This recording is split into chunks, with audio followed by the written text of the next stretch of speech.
يا ويح ثعلبا يا ويح ثعلبا يا ويح ثعلبا আফসোস ثعلبার জন্য ثعلبা ধ্বংস ثعلبা ধ্বংস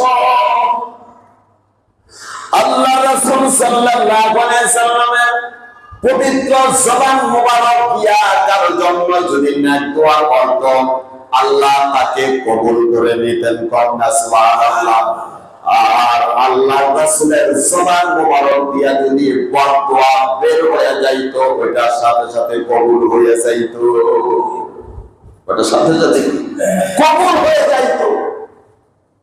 তারপর ওই সুলাইম গোত্রের ব্যক্তির দানের প্রীতি বদান্যতা দেখে আল্লাহ রাসূল এত খুশি হইলেন। ওই সুলাইম গোত্রের ব্যক্তির ওই সাহাবীর জন্য আল্লাহ রাসূল প্রাণ খুলে দিল খুলে দোয়া করলেন। কন্যা সুবহানাল্লাহ।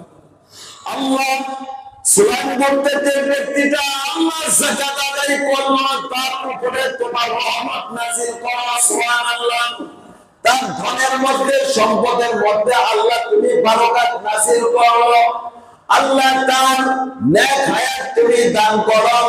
আল্লাহ রাসূল এইভাবে সুলাইম গোত্রের ওই ব্যক্তির জন্য দোয়া করলেন। আর সালাবার জন্য আল্লাহ রাসূল আফসোস ছাড়া আর কিছুই করলেন না। আফসোস ছাড়া কি কিছুই করলেন না। আর শাহজাহানের মালিক বরদাস্ত করতে পারলেন, আল্লাহু আকবার, বরদাস্ত করতে পারেন নাই। আল্লাহ রাব্বুল আলামিন এই ঘটনাটা কুরআনুল কারীমের মধ্যে লিপিবদ্ধ করে দিয়েছেন। কুরআনুল কারীমের মধ্যে কি করে দিয়েছেন?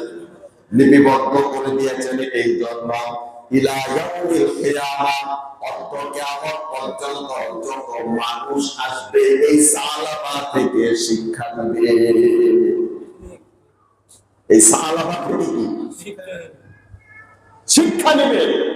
وَمِنْهُمْ مَنْ عَاهَدَ اللَّهَ আল্লাহ পাক বলেন وَمِنْهُمْ مَنْ عَاهَدَ اللَّهَ তোমাদের মধ্যে এমন কিছু লোক আছে যারা নাকি আল্লাহ পাকের কাছে ওয়াদা করেছিল, অঙ্গীকার করেছিল, তাদেরকে যদি আল্লাহ রাব্বুল আলামিন সম্পদ দান করে তাহলে তারা আল্লাহর রাস্তায় দান করবে। আল্লাহর রাস্তায় কি করবে? দান করবে। আত্মীয় স্বজন হতদরিদ্র যারা গরিব মানুষ তাদেরও হক আদায় করবে, তাদেরও কি হক আদায় করবে।